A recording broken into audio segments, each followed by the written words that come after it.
Duit raya anak jangan habis senyap-senyap. Setiap kali raya, anak kita akan dapat duit raya yang banyak juga kan? Tapi cuba jujur, agak-agak berapa yang masih ada sekarang tuan-puan? Realiti ramai ibu bapa pernah alami benda ni, betul tak? Kadang-kadang kita sibuk, tak sempat pergi bank. Jadi duit raya anak kita simpan dalam tabung di rumah. Biasalah, bila kita simpan dalam tabung kat rumah, kadang-kadang bila terdesak, kita terambil guna duit anak dengan niat nak ganti balik, betul tak? Tengok-tengok tuan-puan, duit tu habis tanpa kita sedar. Sebab tu sekarang ramai ibu bapa mula tukar duit raya anak kepada emas. Bukan simpan dalam tabung, tetapi simpan dalam akaun emas Gap Junior Public Gold. Caranya sangat simple tuan-puan.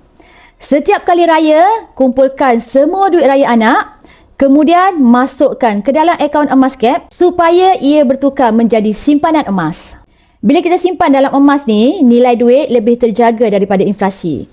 Duit anak pun tak mudah terguna. Anak juga belajar cara menyimpan aset sejak kecil.